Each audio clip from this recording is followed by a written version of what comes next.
Afternoon, good morning, good afternoon, I guess, to some of you on the East Coast or Nova Scotia or overseas. I don't think we have any overseas people.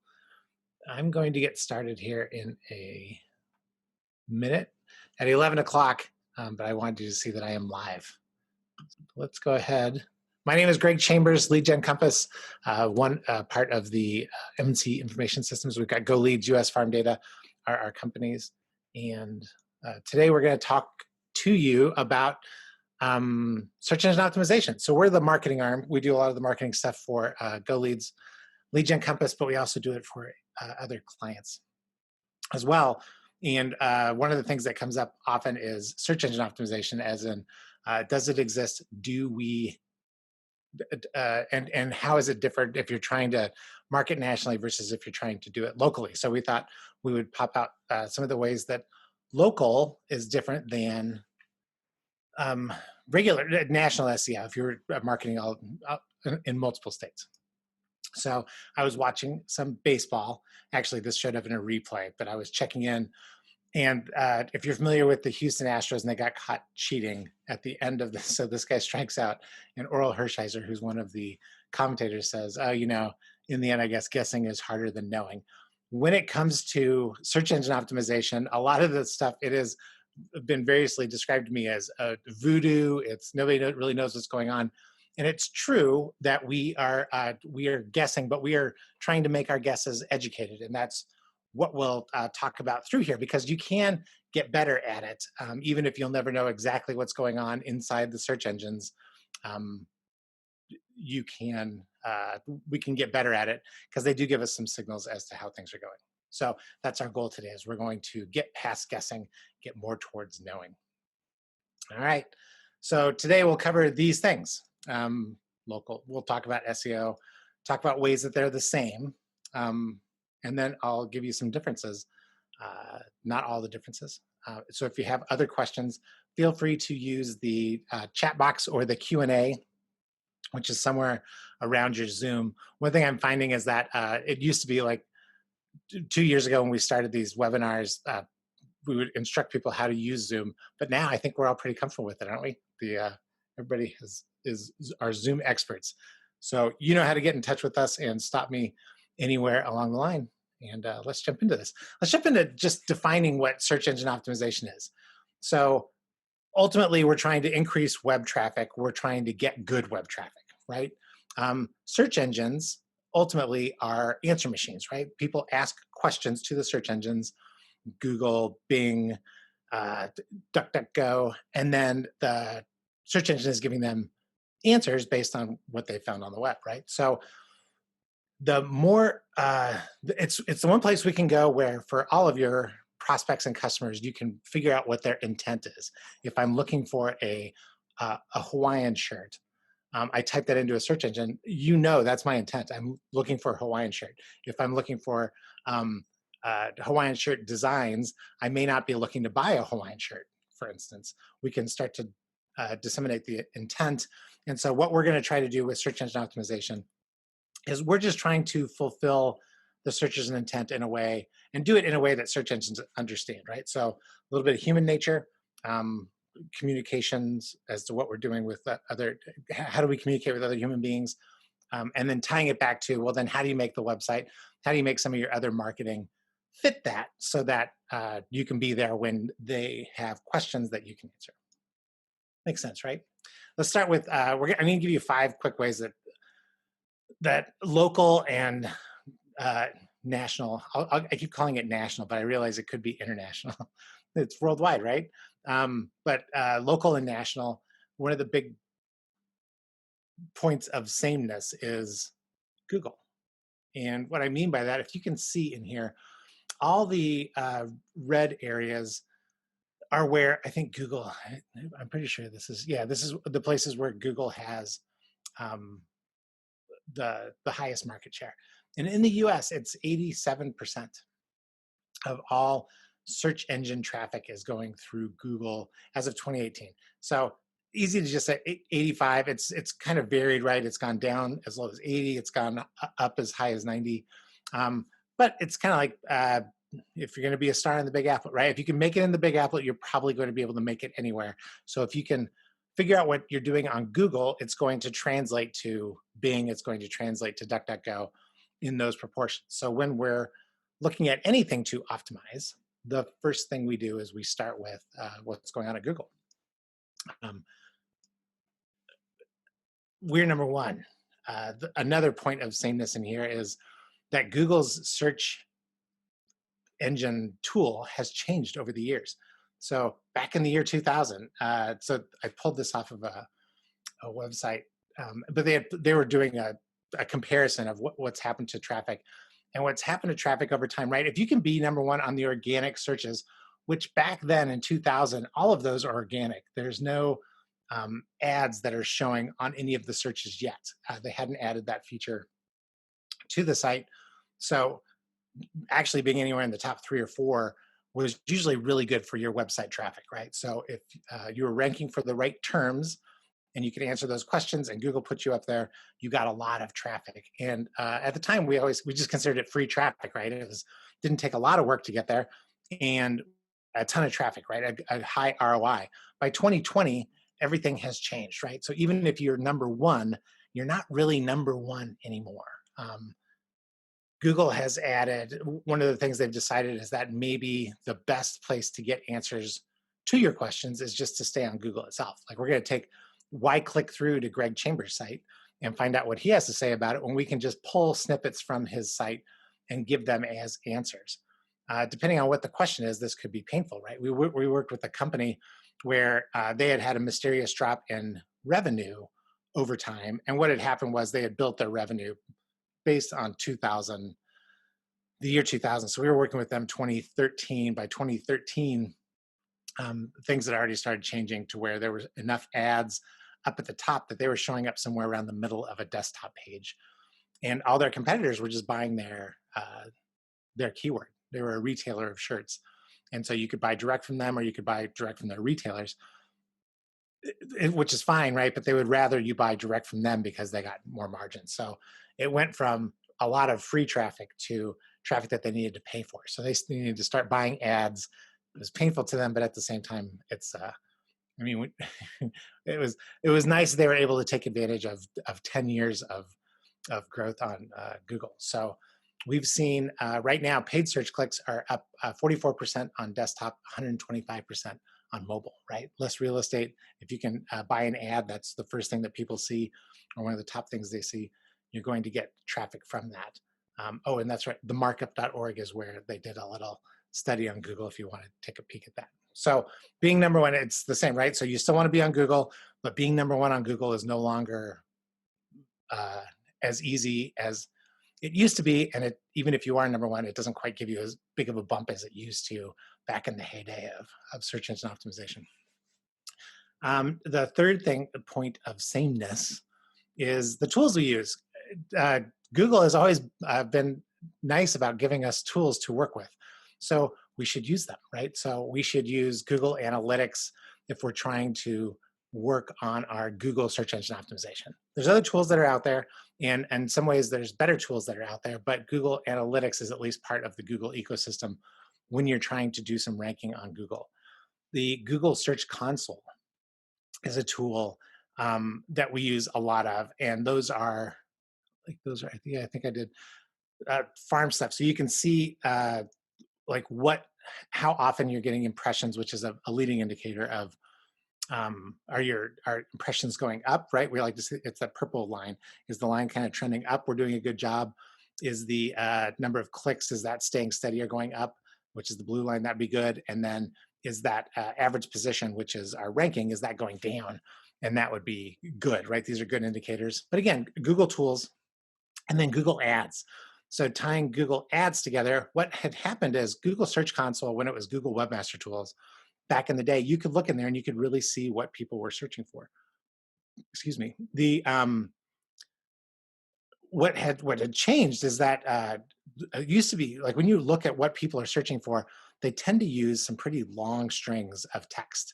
The phrases can be anywhere 5, 7, 9 words long, but when you look at the Search Console, you'll notice everything gets truncated and kind of combined. and what they say is it's a privacy issue, that they don't want you to get too much information on any individual searcher. The cynic thinks, oh, it's because you just want us to pay for it. And the place where you can still see what people type in, exactly how they type it in, misspellings and all, is in Google Ads. So what we want to do is we suggest, just for all search engine optimization, is get these tools hooked up to your website and get them talking to each other. So you can pull Search Console data into analytics.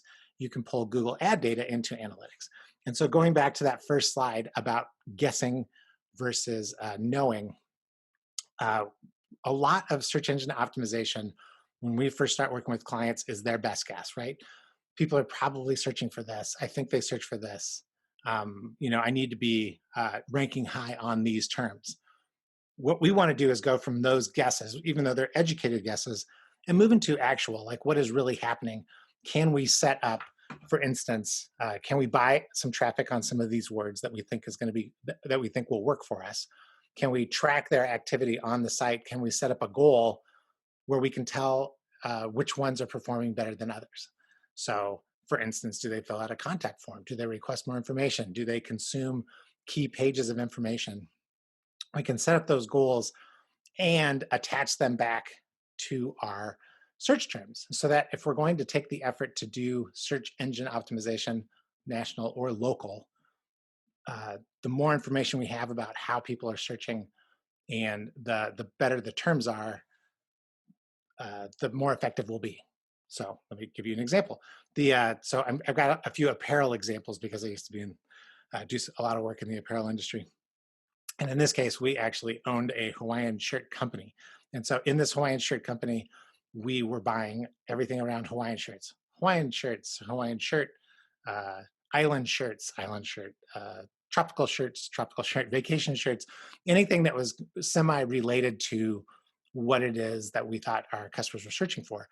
Inside of Search Console, between Webmaster Tools, Analytics, and Ads, we could track their traffic and see what was happening. And one of the things that jumped out for instance is Hawaiian shirts. While it converted well, the best converting terms we had were island shirt and tropical shirt, singular and plural. And it didn't matter what it was, but the problem was there was zero traffic on it, right? So it was a high converting term, but there wasn't a lot of ways to get traffic around it.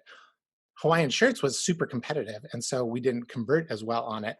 But Hawaiian shirt was just as competitive, and we converted zero. So it made no sense for us to optimize for Hawaiian shirt, where we should be optimizing for Hawaiian shirts plural. And what's the difference? I don't know. We came up with a lot of theories, but ultimately, the thing we knew is that over hundreds, if not thousands, of searches, people did not buy that were searching for a Hawaiian shirt. Go figure. So that's what we're going to do. So, and then these tools are great for, especially Search Console, for hooking up your site maps. You got to tell Google. It's the easiest way to tell Google where your site is and where everything can be found. And so hook those things up. And then I think this is the last point of sameness is the priorities in the process is the same, right? If we took, so this is our LeadGen Compass site, and with view source opened in Safari, so you can see all the code. That whole point of trying to match what the users are searching for and what it is they're going for with and providing those answers, but then also using the intermediary of being able to talk to the search engine about what we have. That's all that coding, right? So we need to be able to fulfill the intent, to answer the questions in a way search engines understand. And to do that, it's pretty simple. We've still got the same priorities, right? Is the title tag matching that query? Is your headline, your major headline, your description, your alt text on your images, your subheadlines, your internal and external links, do they kind of tell the search engine what it is that's going on that page? It's going to guess anyways, so you can at least be good at telling it what it is once you know what it is you want people to search for. How's that for some circular sounding language? So those are really the 5 things, right? So I'll just roll through them. It's going to be Google. Number one's not the way it was anymore. The tools that you use Google's tools. You're going to do that for no matter what you do. And then the process that you go through is going to be about the same. So I don't know if there's any questions on that part, but if there is, throw them in, because what we'll jump into next is let's talk about local SEO. First, let's define what local is versus national or international or worldwide search engine optimization. And it is like, just say it's just me and I'm in Omaha and I really don't do any business outside of Omaha for whatever reason. I have a single location that people come to. I have one office that only serves my local area. Whatever it is, there's a few differences that will start to happen. So you'll do all those 5 things the same that we just talked about before, but one piece that that becomes a lot more important is this Google My Business piece.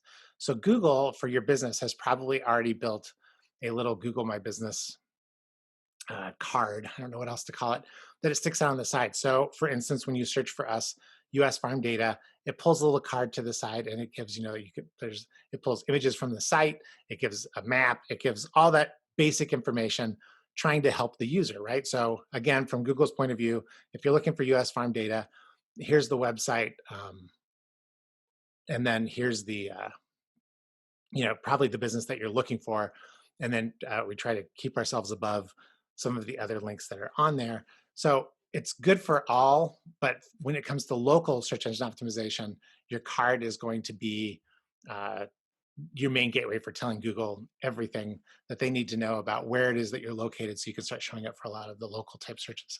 So you need to claim it, you need to update it, and you need to put information on there that would be important to a user, and we'll cover some of those points as we go along. So if you just type into Google My Business, it will take you there, and then it can take you through the process of how to claim your profile if you don't have that already. If you do have it, the biggest changes that we see in there is people just forget to keep it updated with different things. Google will prompt you with, hey, don't forget your holiday hours, or are you still open in the days of what we're going through today?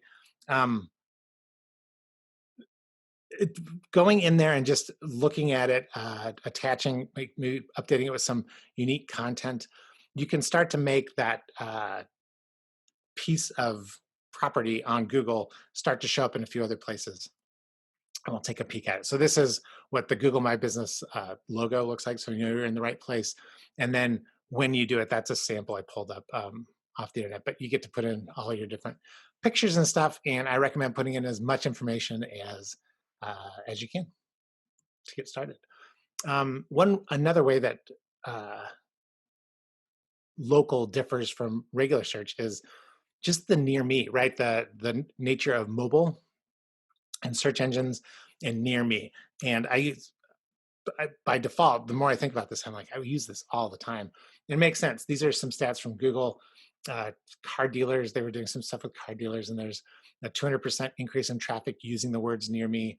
And then for mobile searches related to apparel, another jump. And when you're searching for those things, the first thing it's going to pull up is that map, and then inside that map is going to be pulling that information. All that information that you find is in your Google My Business, right? So the more information that you can stick in there to make it easier for Google and make sure that your location is correct, the better it is. So this is where I start, like, we look at, content, what is content related to or close to your location that has markers that are out there. That's probably the biggest, if there's any hints inside there besides having a complete My Business profile listing, it's going to be, can you also include some markers that tell the search engine other places that you're around in there? And then you can buy some traffic, right? So map searches, or even telling the search engine that you want to be, I'll pay more for mobile traffic if it has my keywords and the words near me in it. You'll start to pop up. You might not pop up above PS Gourmet Coffee, but right below it is where that first ad will show, or at the bottom of the page before it says load more. Speaking of maps, the map search is the biggest difference with local SEO.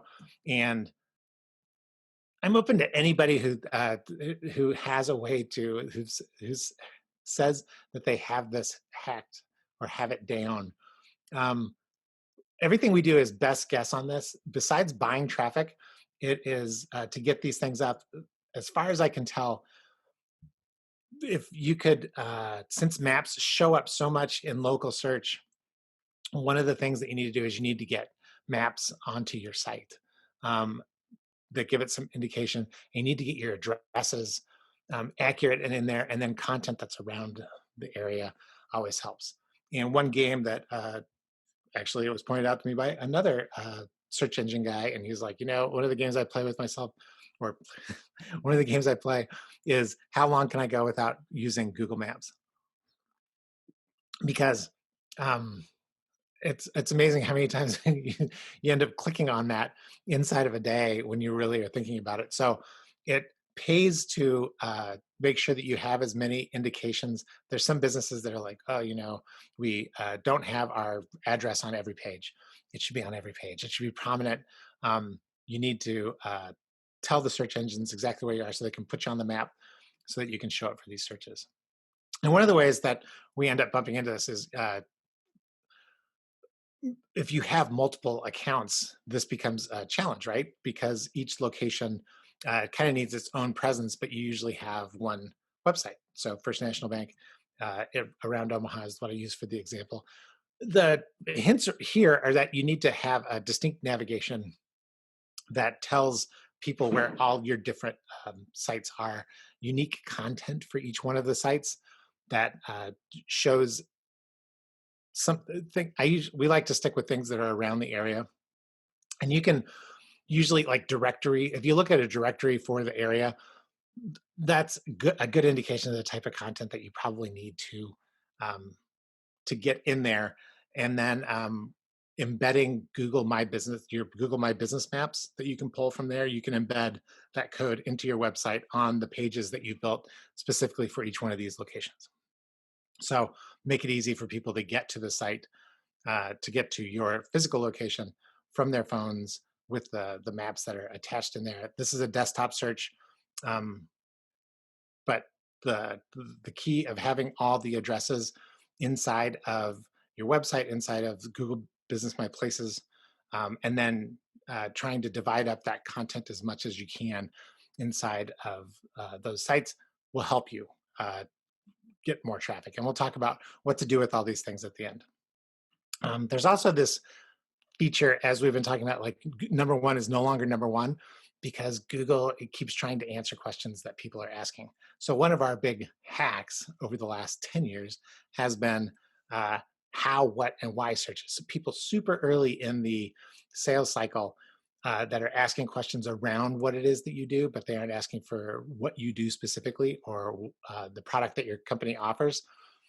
We could build content and we could help them with it was everybody called it content marketing, but it was just you're just trying to answer those questions that are early on with content that helps them at that time. Like people ask, you may consider, you may want to think about, here's a bunch of different options ahead of you, including us. We do this work too, but this is early stage content. We stick it out there. A lot of these webinars we do end up ranking high for a lot of these types of questions, just the way that we have it organized. The Google has just started throwing these in, and so let's say it happened a couple years ago, but then the big question became, well, how do I get in those? Like if I'm looking for best bank in Omaha, how do I the best bank for seniors? Great content, and so you could answer that question on your website, and then how is it that you help the user? Well, you help Google help the user. If it's early stage content, how critical is it that it's on your site? For a lot of things that we do down the road in marketing with retargeting and with building audiences, it would be great if you can get them to your site. But at the same time, if anytime we're happy every time that we can get an impression of our business name in front of people who are roughly in the market, right? So let's help Google help the help the user help you.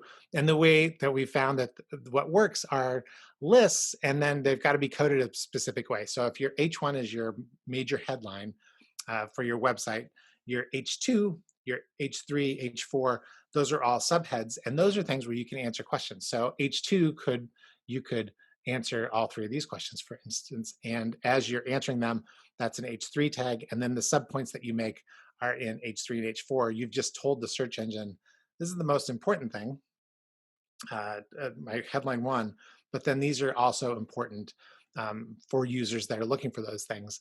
And that UL, the little bullet codes, anything that we can bullet with like an H4, build bullets. Your web design people can do these things for you. Once we know what the questions are and if it's worth doing the effort. So this gets into why there's so much work that needs to be done to do all these things. To prioritize it, we buy ads to figure out which one of these questions would be better for us.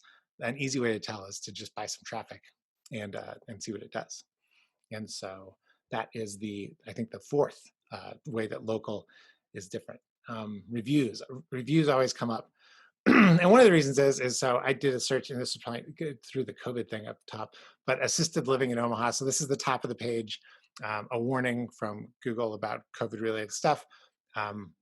Ads, ads, and then the map shows up, and it gives a couple of listings in there. So that is keyed off of, like, I am right in this neighborhood, and so it's keyed off of whatever location signal you're throwing off. But there you can see reviews showing up. So how important are reviews? And then that's the bottom of the page. And then carrying that, you get into some of these review type sites, caring.com, Yelp. We get a lot of questions about Yelp. But with the reviews, it's good to optimize for review sites, especially local, and especially if you have a service and you have enough customers that you can get reviews. The trick to reviews is to ask and ask and ask for people to give them. They generally will give them, but not everybody will give them. And so you have to ask everybody. And then it helps to have prompts for reviews that help that match the user's decision stage. So I put that in there because there's a few review helper tools out there that are worth the investment because they can help you do this. And what I mean by this is a lot of reviews that people give tend to be like I loved working with Sarah and Spencer. They were great. They're like post engagement, but most users that are searching and that might be swayed for reviews are pre-engagement. And so anytime you can prompt the user to say, hey, whatever you could say that's nice, or even if it's just constructive criticism, that's great. But if you could describe what was going on before, as much as you remember it, what was going on before you engaged with us, and then what happened after, those reviews, when you read them right next to each other, they tend to be the most helpful to users over time, because they tend to answer questions and ask questions in a way that our users do, but not always the way that we would put it up there. And as far as Yelp goes, we just struggled with Yelp. If you get nasty reviews out there and then get a whole bunch of good reviews, unless it's by heavy Yelp users, they get pushed to the background. It's the craziest thing. And they're just not very helpful. We've bought ads on there. We've tried to work our way around it. So I just leave with Yelp. But caring.com had some success with that. If your industry has particular sites, Angie's List, things like that, it's worth being there oftentimes because they do rank high on some of these generic searches towards the end. Okay, so that's really it, right? These are the big 5 ways that local search is different than national or international search. The Google My Business tool is much more important for local search. Near me searches are something that you should be focusing on, and your people should be focusing on, because they tend to convert.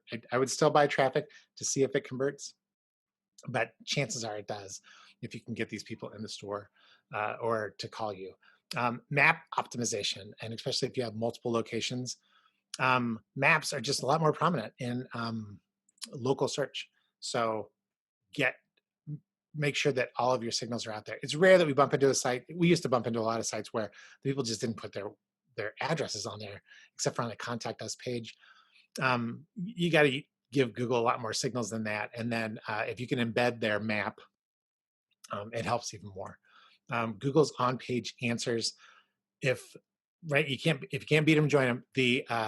It's hard to be able to beat Google when Google has got a lot more user information than you do. And so if they can find a way to help those people, you can still be helpful enough that you can show up in there. And if you're clever, you can get credit for it, because they will show where they pulled the site from. And so again, brand impressions, we always use that rule of 30. The more impressions of your brand, of your product, of your service, of the problem you solve, the results you give to people, the more times you can get that in front of them, the more they will be able to, the more likely you are to get noticed, and then over time get calls and get opportunities. And then last is the big difference is reviews. For a lot of national stuff, especially services, a lot of B2B things, um, I wouldn't argue against somebody who is adamant about reviews being super important, but um, I don't know that organizations make decisions the same way that individuals do. So on the review piece, if you're marketing more to consumers, marketing more to smaller local businesses with owners, farmers are a good one, right? They're kind of that hybrid business and consumer. Reviews are helpful. So, okay, great. That's a lot of information. What should we do next? So the first thing is just get clear on what organic traffic is today. So, and when in analytics, Google Analytics, the ones that we use organic, the marker for medium organic, and we use the none, which tends to be direct traffic. But I think you'll find as your organic starts to lift, your direct traffic will show up too. It's just one of the quirks that not everything gets measured exactly correctly. It's fine. Lump those two together, and then you want that number to start to go up. But you got to know where it is today, right?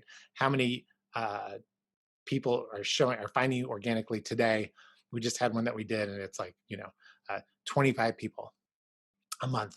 So a lot to work with, but at least we know where we're starting. We're not at zero. And then we set a target goal, right? So we kind of look ahead and we say, what would be an improvement on this? If we can double this, can we triple it? How do we get that traffic going wherever it is? And then how much is that worth to us? And then we find the terms to work on. So once we kind of have a goal, then it's broken it down to like, how are we going to get there? And we test a lot with paid search. So we will take best guesses, buy some traffic. It just shortcuts the process for us on the back end. That way we're not trying to search engine optimize everything, which we've done before. But there's nothing more frustrating than building a huge project and coming up with 100 pages of content around this group of terms, only to find out assisted living was actually one of those, only to find out that assisted living was like a terrible converting term. Baffling to everybody in the industry, because what else are they going to search for? Well, it turns out that the people who were closest to touring a facility were searching for a lot of different things that were a lot closer. So we get there by knowing what paid search does, because you just buy the traffic. Like we said, you're getting 50% more clicks from that than you ever used to. And that's the place to start. So find out where you are today, set a target for tomorrow, and get to work on a few terms, but start by trying to figure out how would I know if this is a good term to work on, yes or no. And that's it, get to work. So if there's any questions, you can throw them into the chat box, but thank you for listening. How did I do? 11:33, so I'm on to, I said 37 minutes was going to be this one. The ways that we can help. LeadGen Compass, we do this work all the time, so we can help you with strategy just on a consulting basis.